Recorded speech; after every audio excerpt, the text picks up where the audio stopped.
Hey everyone, we are live from my home in Palo Alto, and I'm live here with a few friends, Lizia, Tomas, and Maria, and we got some bad news yesterday, right? That the government is going to end the DACA program in 6 months, and is now kicking it over to Congress, who will hopefully do the right thing and pass a permanent legislative solution, something like the DREAM Act. But this is something that I know we're all still really processing. And I just thought that it would be good to sit down and talk with some dreamers about their stories and hear what their experience is like and what you've, basically what your journey has been like to get DACA, to earn it, really. The conversations that you've had with people along the way, and what this all means to you. I'll say up front, immigration is a really complicated issue, right? And there are lots of different parts of it. And, everyone cares deeply about having a safe country and making sure that we can have a vibrant economy, and wants to have the best people coming into the country to that can do the best work and have the best ideas. I think we all know that, some really high percent, I think it's almost half of the major technology companies have been started by immigrants as one of their co-founders. If you look at the 5 biggest technology companies today, I think almost half of them, I think 40% of them are run by people who came from another country. On the economic side, and then on the cultural and moral side of the question, it's just, there are lots of different parts to the immigration problem, but the part that we're going to talk about today with dreamers, or young folks like you all, who have been brought to the country at a young age, have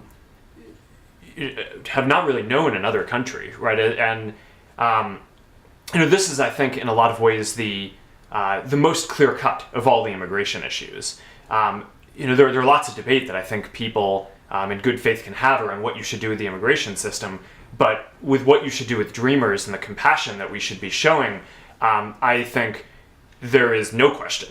And I think for a lot of people, this is the thing that people had always assumed would be the most safe, right? Because if we're not comfortable as a society, if we don't have the moral strength to say that we're going to stand up for people who have been in this country since childhood and who didn't choose to come here on their own, they're contributing to their communities and to the economy, then I think for a lot of us it makes us question what can we assume that our fellow people in this country are going to stand for. And I know that's something that a lot of us are just processing and are trying to understand.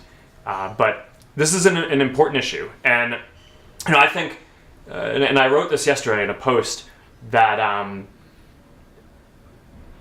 I think rescinding DACA is a particularly cruel and difficult decision to make. Because when the administration under President Obama made the decision to start DACA and invited you all and 800,000 other people to come out of the shadows and say, hey, I'm here and I'm undocumented in order to get a work status and the right permit. That to offer the American dream to people and then to take it away and punish people for trusting their government and coming out of the shadows and filing that and applying for that is one of the most troubling things that I think I've seen in a long time in our country. So I'm hoping to talk about that. And I know we've been sitting here and talking for a little bit, but I think it would be useful for all the folks who are out there to hear your stories on this, and then maybe towards the end we can get to what we can all do together to make sure that we all resolve this well. But maybe I'd love to start just by having you each tell your story about how you came to the country, how you earned DACA, and what that means to you. So I don't know if you want to get started. Sure. Thanks for having us over. I came to the U.S. in 1996 from Canada. Their economy was really bad. My dad was a realtor, nobody was buying houses, and my mom was a bank teller and she lost her job. So My dad came over here, bought a business, and about a year later, he got a visa for us to come over. So we moved to San Antonio. I grew up there, went to elementary school, middle school, high school there. I was a Girl Scout. It was a pretty all-American upbringing. I learned how to square dance, actually. I spent 5 years learning how to do that in elementary school. And during my junior year of college, I got a letter in the mail from the Department of Homeland Security. And it was a notice to appear in immigration court, which is basically the first step in the deportation process. I had never, that was the first time I knew, I'd learned that I was undocumented, just because I always had a driver's license and I had a social security number, and I did all the things that Americans do. And so when I got that letter, I was completely blindsided. And you were in college? There, I was in the middle of college. I had already taken out tens of thousands of dollars in student loans. It's hard, I think, as sort of, being like 20 years old and learning that you are not supposed to be here, because I grew up as an American. And the DACA program was announced on my college graduation day. And so I remember sitting at my ceremony, and I was trying to think of, what am I supposed to do with this I went to Northwestern for college. It was a private school. I had taken out so many loans, and I didn't know how I was going to pay all of that money back, and what I was supposed to do with this degree that I had spent so much time trying to get. And on that day, the DACA program was announced. And fortunately, because of that program, I was able to get a work permit, and I got a job. I got 2 jobs, actually. I started a small business writing resumes for people to help Americans get jobs. I bought a house. I bought a car. I think it was so transformative, not only economically, but just mentally, knowing that there is certainty that I can have, and being able to like get back to this country that I call home. I think for me, it's like really hard to reconcile even today, the fact that I'm technically, undocumented, just because I just feel American in every single way. And I think what DACA has also done for us is, as dreamers, we recognize why the program is so transformative, and I think we have such a deep sense of gratitude and appreciation for what the program does, and we want to give back. Like that's what DACA allows us to do. Yeah, and I think I didn't call this out up front, but Lizia and Maria work at FWD, which is the organization that a group of tech leaders and myself helped to start a few years back to advocate for immigration reform overall. Not just for the tech industry, but the biggest issue, of course, is how do we as a country act with heart for the 11 million folks who are here who are undocumented, of which about somewhere between maybe 2.3, 2.5 million folks are dreamers, and of that, about 800,000 have earned DACA. So we have some history in terms of working together on this. And I know that this is something that you focused on for a while, but it's just amazing. I mean, coming here from Canada and growing up and not realizing that your country might not give you the full access to benefits or citizenship, and you have no pathway currently to become a citizen. Right. But your family is here. I mean, this has been your life. Right, and we came on a visa, so I spent my entire life trying to get legal, and but we fell out of status because one time our lawyer filed our paperwork late, and another time the employer sponsoring us sold his business, and so because of that change in ownership, we had to restart the entire application process. So we tried really hard, and we played by the rules, and it just it's been 21 years and we are still out of status, and there's nothing that we can do to fix that. Yeah.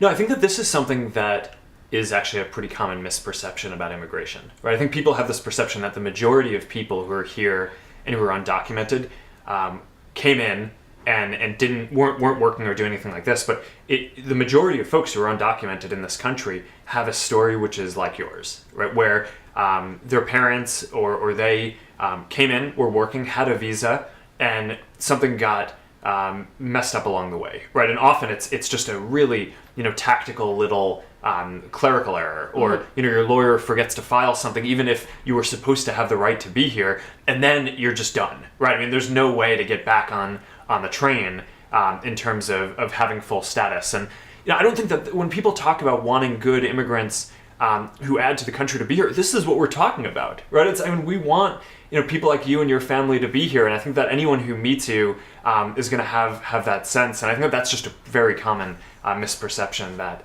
folks have about this. So Tomas, Yes. why don't you share your story around how you and your family came to the country? Yeah, so thank you once again for having us here. I really appreciate your invitation. But my story starts a little bit different. Before I was born, my father abandoned our family, and I was born in Mexico in a very poor town, and my mother had very tough decisions to make when I was born. Either stay in the country and live in a very poor town with very little opportunity, or immigrate to the United States and give your children an opportunity for a better life, and so that their work can mean something. And so we were left. My mother actually came here first, and she left us when I was one year old, and she came here, and for the second time in my life, when I look back at it, I feel like a second parent abandoned me. But like in the words of Agatha Christie, a mother's love is like nothing else in the world. And when she got here, she worked very hard and was able to send for us. And so I arrived here at the age of 2, and this is where I started preschool. We were in Santa Barbara, and unfortunately, when I was 5 years old, she was diagnosed with cancer. And when I was 6 years old, she ended up passing away. And so that was, as a child, I didn't really know what that meant until later on in life. But we ended up moving up here to Auburn, California, and grew up in Auburn. And, as a kid, you don't really understand what's going on. You're just, enjoying life and, going to school and hanging out with your friends, playing sports. It doesn't really hit you until later on when you start thinking about life, when you start looking to apply for a job, or when you're looking to get a driver's license just like any other of your friends. And then when the time comes to look at your career and look at colleges, it really hits you then. And actually, when I found out when I was 15 years old, after I wanted to buy a cell phone, and I realized that I gotta work for that cell phone, and my grandparents taught me that I needed to work for my things. So that's why when I started kind of looking into applying for a job, and when you find out, you feel very alone, because you think at that time that nobody else is going through this, and nobody really talks about it because it's something that is you're afraid to speak out. And so when I was 17, actually, I went to 2 attorneys, because I did, when I realized my situation, I went to 2 attorneys, and we looked at my situation, and both of them, separate attorneys, said, there's no pathway for you. You need to wait until Congress passes a bill in order for you to even apply to get in line.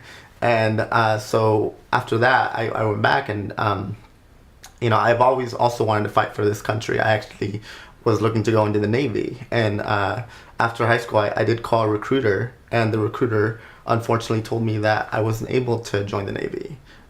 He told me that because I was undocumented, that I couldn't join the military at all.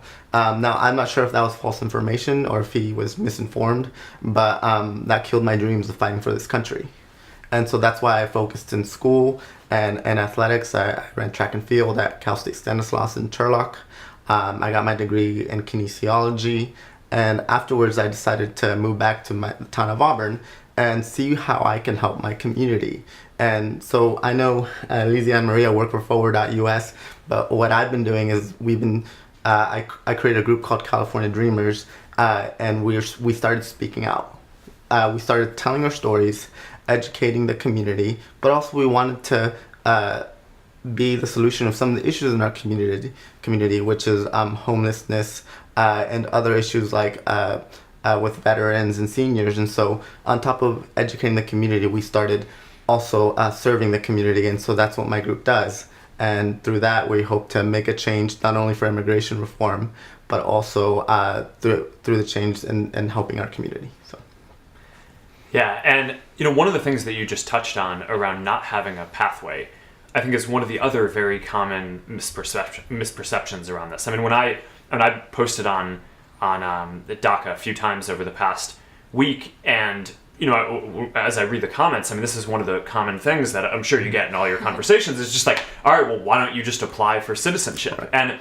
And I think the thing that most people don't get is that there's currently no legal way for someone who is undocumented in the country to apply for citizenship.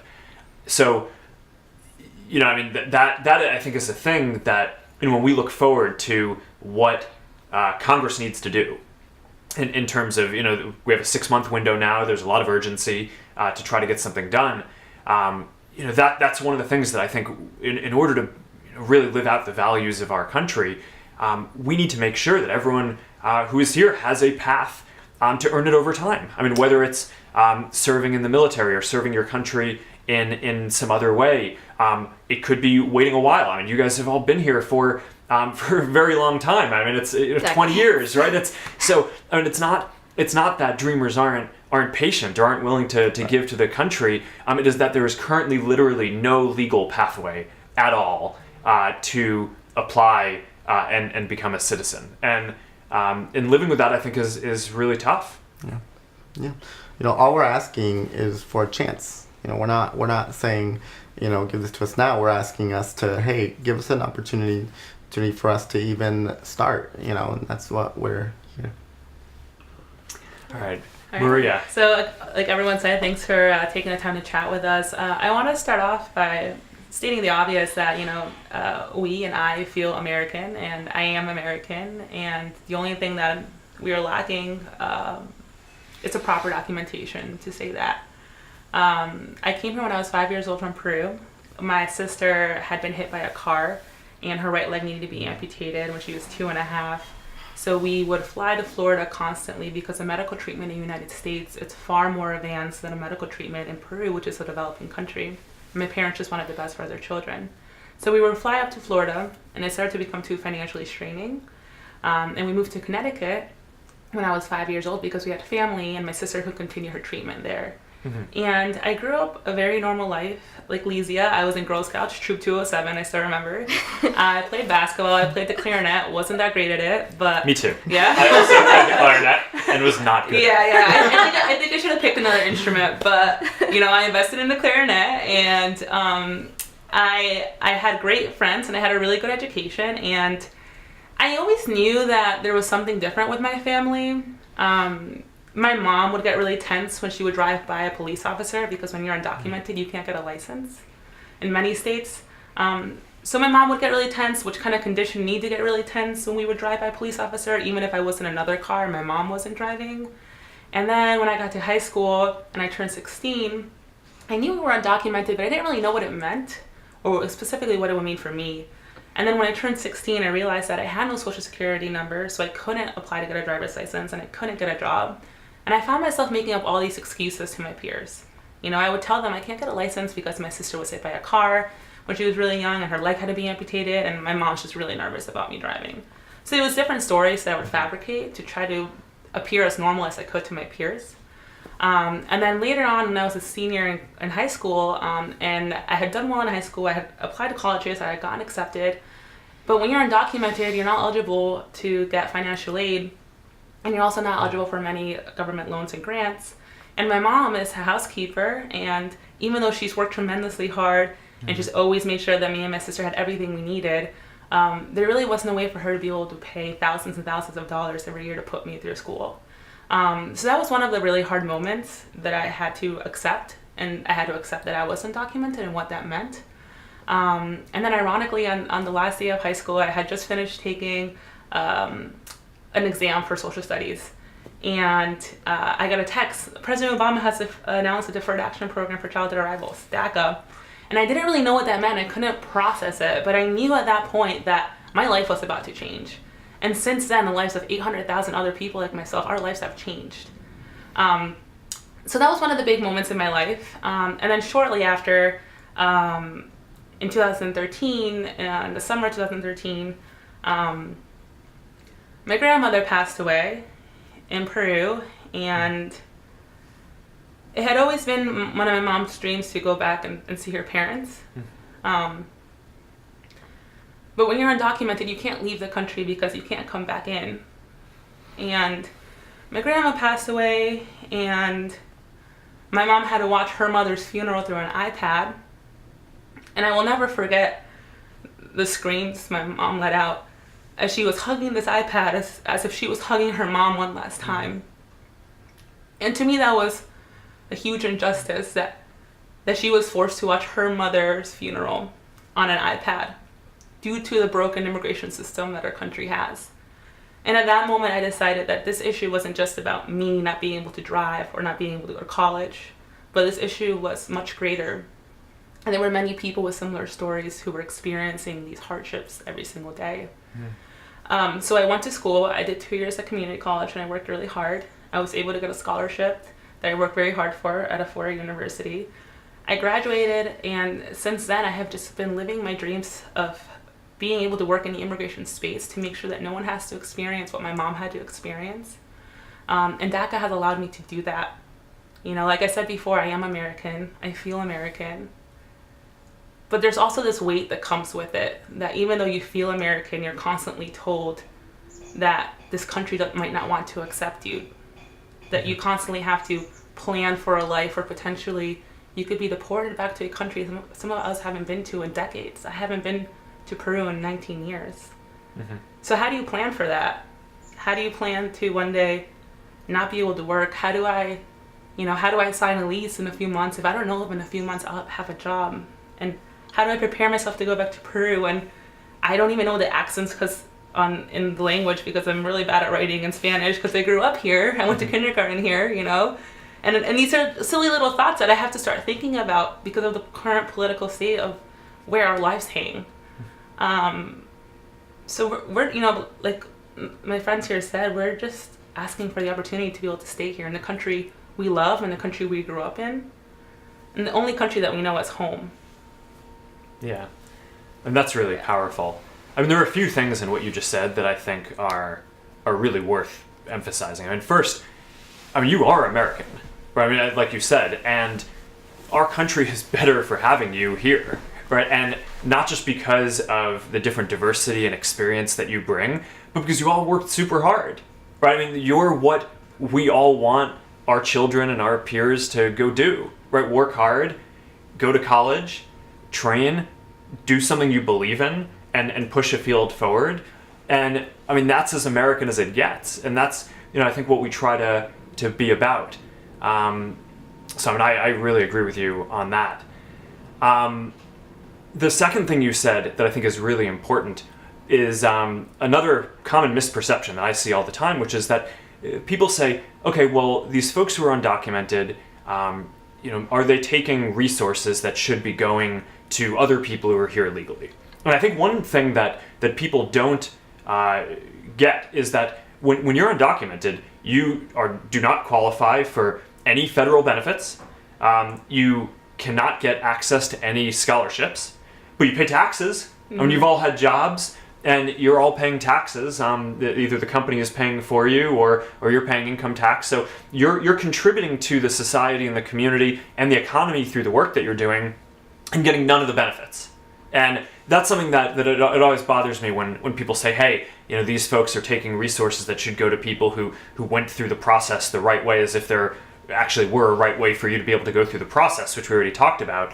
And so that one I think is just a really important thing to clear up. And the third piece around the police and talking about how you and your mom tense up. I mean, I've just sat with so many folks who are undocumented who tell me stories about how their landlord cheats them, or they get robbed, or sexual assault. I mean, if you get raped, God forbid, you aren't sure if you can go to the police because they might deport your family. And I mean, that is just an insane state for our country to be in. And I mean, that I think is something that is underscored in what you shared. I mean, you shared one story at this, but I mean, there are many more like this too that I think we've all heard in this community. That I just don't think anyone here who has good conscience should state that this is the way that our country should work. So, so thank you for sharing your stories. I want to move the conversation a little bit to conversations that you've all had with folks, right? Who, so you come out, you say you're undocumented, you're a dreamer, and people will come at you with all these different misperceptions about what that means. So I'm curious to hear, what are the common misperceptions that you've heard, other than some of the ones that we've talked about? I think we've hit on a few of them so far. But also in the conversations that you've had, what have you said that has actually changed some people's minds? When you've sat down with people, because a lot of people, I think the media likes to portray stuff as everyone is so polarized and they're hardened in their opinion. But as I've traveled around the country, my perception is most people are good and most people are pretty open-minded, right? When you sit down and talk to people, and I bet that each of you has had an experience where you've talked to people about this program who might have come in with a different attitude, but after hearing your story, came away with a different opinion. And I'm curious how that went. So I don't know which of you wants to start on this one. So I actually had an interesting conversation a couple weeks ago. I was flying back from San Francisco, and it was a direct flight to DC, and there was no Wi-Fi, and I hadn't planned for that. And so I ended up making friends with my neighbor who had voted for President Trump, and said that he had voted because he wanted to keep out the criminals. And so as we had talked about, immigration came up, and he mentioned he knew what DACA was, and he was like, "Oh, it's the program that lets these kids work." And I was like, "Exactly, it just lets us work." And his misperception was that people who are here without paperwork are sort of like using up welfare benefits. And as we had talked, he said, "Well, you've been here for 20 years. Why didn't you apply to get legal? And why don't you just go to a lawyer next week and apply now?" And for me, it was just interesting to hear his perspective, and I think listening made a world of difference.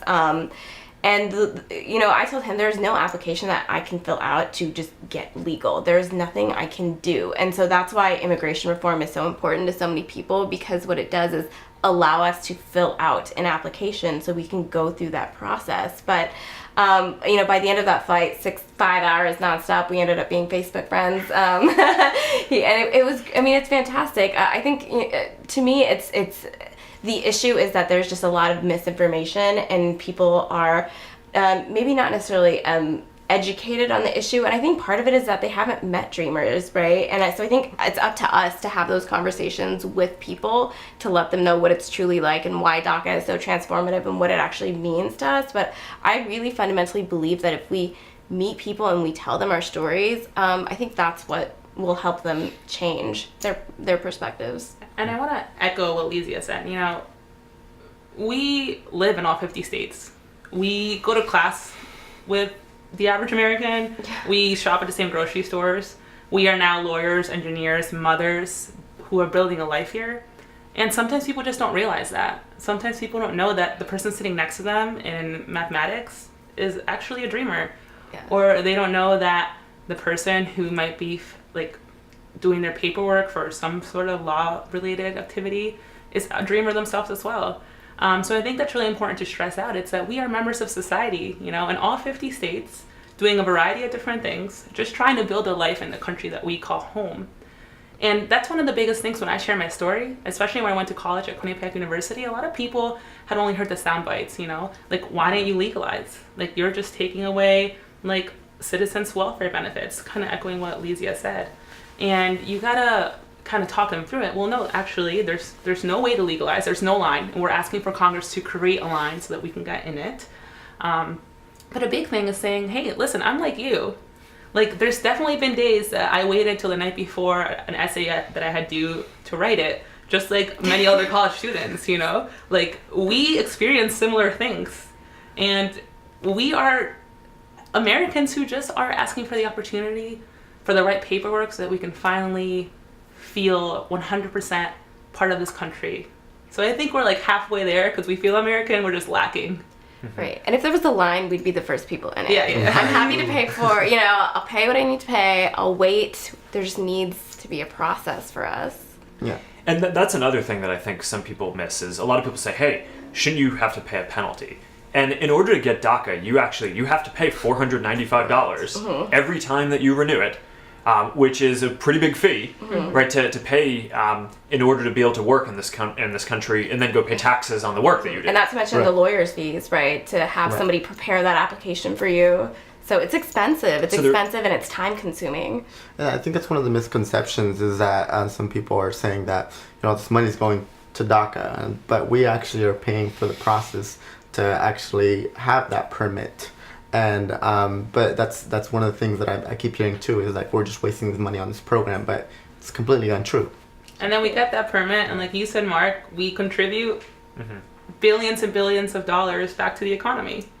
So we pay $495, we get this work permit, we're safe from deportation, and then we give back to our communities, state and federal, and Social Security and Medicaid and Medicare, and so on, and we are just productive members of our society. Right, and all those programs that we support, we don't qualify for because we're not citizens. So we basically help fund Social Security and Medicaid and Medicare, but we can't pull from them ourselves. Right. So, yes. Yeah. So if you don't mind me going to a pretty hard place here for a second, I'm curious to hear what is going to happen to your families if Congress doesn't act and doesn't pass something like the DREAM Act in the next 6 months.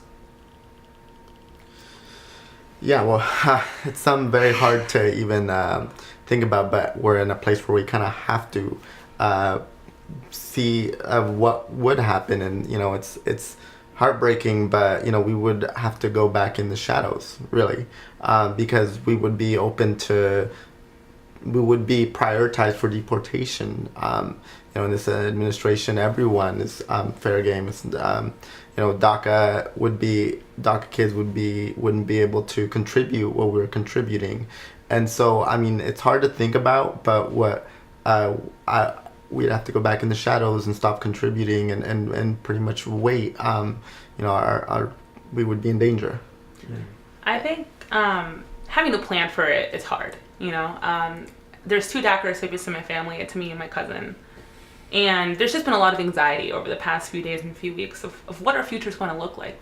And, at the end of the day, it's the people sitting in Congress and the president who's going to decide the future of 800,000 people like myself.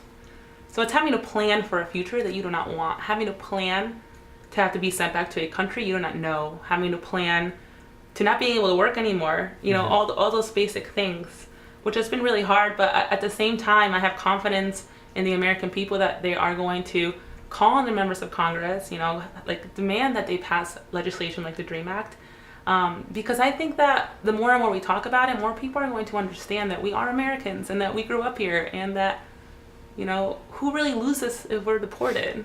It's really hard to have to convince people how American we are, right? I think we feel it inside in so many ways. And sometimes I almost feel like it's sort of a boring story. Like, I was a Girl Scout and I played the cello and you played the clarinet, and people are like, well, yeah, that's the exact same thing that Americans did. Yeah. So it's not really fascinating in that sense, but I do think that there's so many obstacles that were uniquely in our way, just as undocumented people, that we had to overcome in order to be able to get a job and in order to be able to go to school and pursue an education. So I think DACA has been hugely transformative. The problem, though, now is that President Trump has ended the program, and so after basically if your DACA expires after March, you're sort of out of luck. And my DACA expires in May, which is about 8 months from now. So that's sort of my expiration date in the U.S. is May 5th, and I don't know what I'm going to do after then. I went to college to study journalism. I can't even spell words correctly in Canada. My second major was political science, which is American government and politics. Right, so I think at this point there really is no other option. Congress has to do something, and they need to do something soon. And we don't even have a 6-month window, because if, for example, the DREAM Act passes, there needs to be implementation of the program that happens. So Congress has to put together an application. People have to go consult lawyers. They have to fill out the paperwork. It takes time for those applications to process. And if this doesn't happen by March 6th, people are going to start falling out of status. And what that means is we are all going to become priorities for deportation. We could wake up at any moment, any day, and ICE could be knocking at our doors and put us in a detention center, and we could get shipped back. And I think of this as an eviction, like an unwarranted eviction from my home. Yeah, I think it's important to highlight too that, you know, the 800,000 recipients of this program applied with FWD, but also we handed out all of our information to the government. You know, they know where we live, they know a lot of personal information about us. We had to get our biometrics done, which is a background check to make sure that there was no criminal activity. So all that has been done, and now the program is ripped apart and there's no DREAM Act or no similar legislation.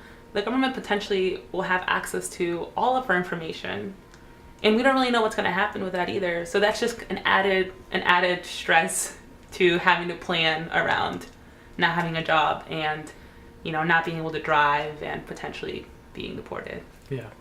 So let's talk about what Congress should do. So, you know, we were talking about how, you know, they have 6 months technically, although if they don't move fast on something, then people are going to start being very worried, and well, people are already very worried, but people are going to start falling out of status, right? And won't have the time to make the preparations that they need to. So let's take a minute to talk about what people who are watching this can do. I know we're getting a lot of questions here from folks. You know, Susan Rose wrote a few minutes earlier. Please tell us what the average American can do to help here. I would gladly have someone that needs a home stay with my family. My uncle was spared his life in Germany by hiding with priests. I think we appreciate that sentiment. Hopefully it doesn't come to that. You know, there's upside here too, right? Which is that DACA was very limited, like you were saying, right? Which is that it was a work permit and it was temporary, and it's not a law, which means that it is brittle, right? As we saw with the president and his administration rescinding it. DACA also only gave around 800,000 people the ability to work, whereas there are more than 2 million dreamers. So, and it didn't give you a path to citizenship, which is a really fundamental, humane thing to have. So, you know, what I think the good here is that if Congress acts and shows that they can lead, right, which, you know, I know a lot of people are concerned about our government being able to get anything good done. And, you know, this is a real moment where folks who are in Congress who have signed up to lead and move the country in a good direction can show and prove to people that they can actually get something good done. The opportunity is not just to make sure that DACA doesn't fall apart. It's to provide the same hope and more to all dreamers, right? So all 2 or 2.5 million folks have a full pathway to citizenship, a permanent written into law guarantee that they're going to have status here and be able to work. So that's the thing that we need to get done, and we have a limited period of time to do that. So, you know, a lot of the work that we're doing at Forward, and that you're all a part of, is trying to organize people to help do that. You know, we have a website that we put up recently with resources on this, dreamers.forward.FWD.us, and that has resources on how you can contact your members of Congress, folks in the Senate and the House, in order to push forward on this. But I'm curious if you have any advice for the folks who are watching this on how they can help out being supportive to dreamers and to help push this forward in Congress. I mean, I think at this point, this moment in history, the country has a very clear choice to make, right? We can call on our members of Congress to pass the DREAM Act immediately to protect myself and Tomas and Maria from deportation, or we can turn our backs on 800,000 Americans, people who know no other country. And so what we want to see people do is we would encourage them to call their member of Congress, call your representatives, call your senators every single day. Demand that they pass the DREAM Act, demand that they bring this piece of legislation to a vote. And what this legislation would do is basically create an application that the 3 of us and 800,000 other people can fill out, so we can go through that background check, so we can become documented, so we can continue to work, so we can continue to give back to our country. I mean, I think it really boils down to the fact that we are already productive members of society, and if that gets taken away, if DACA is you know, ripped away from us, that is not going to be possible for us. With DACA, I think the American dream is so close to us, like it is within reach for the first time in many of our lives. and without it, it feels like it is being ripped away from us. It feels really cruel. Right. And like you were mentioning earlier, there's a sense of urgency. We only have 6 months, and it's pretty tough to think about that. But this is an issue that has bipartisan support.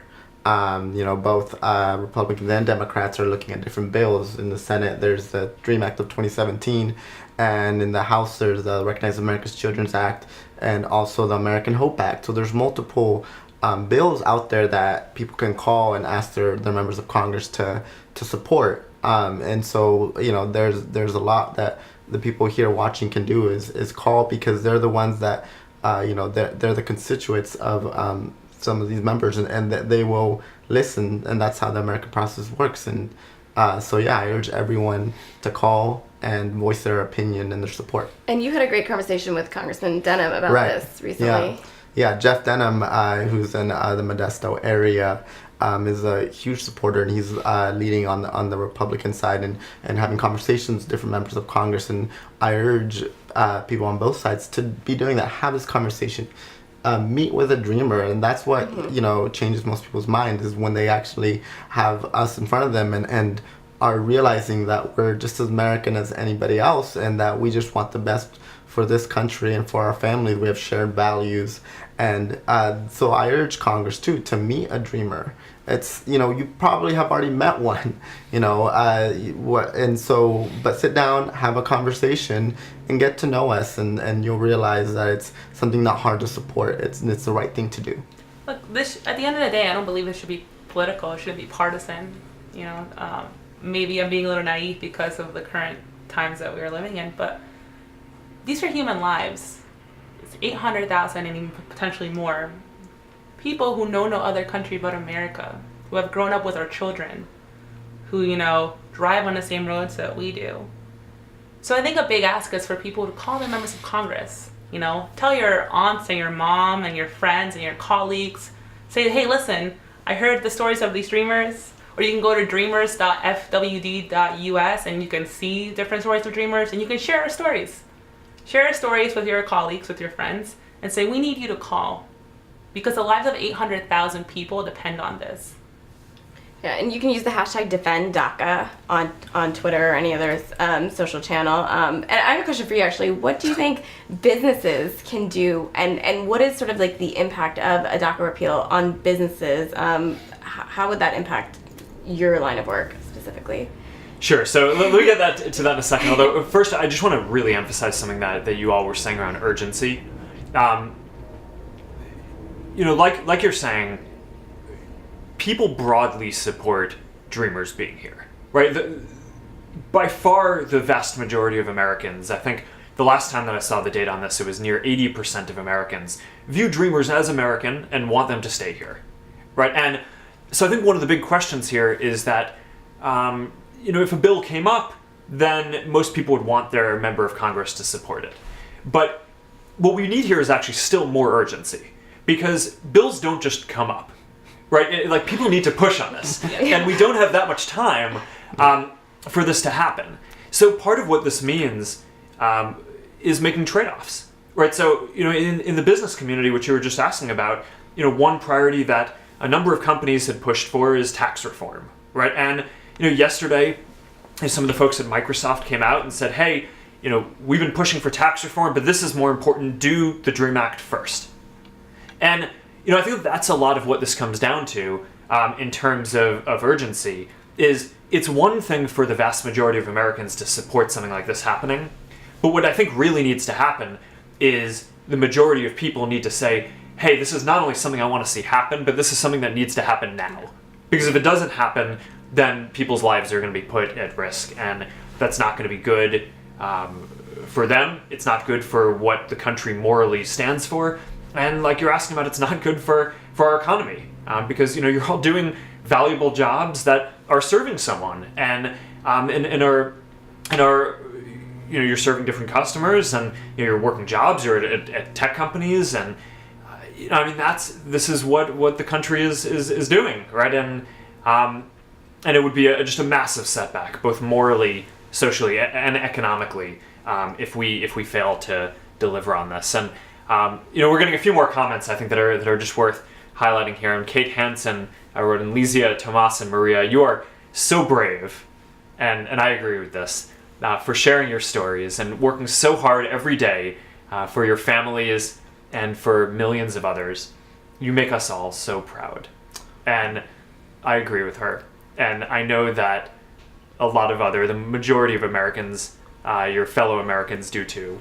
And in a time when it can, feel like, maybe the government doesn't seem like it always has your back, I just think it's important that you know that a lot of people stand with you. And we're going to fight alongside you to help get this resolved and get a good outcome, not just for the folks who are on DACA, but hopefully for all dreamers and undocumented folks. So thank you so much for joining me today. Thank you so Maya. much. Thank you.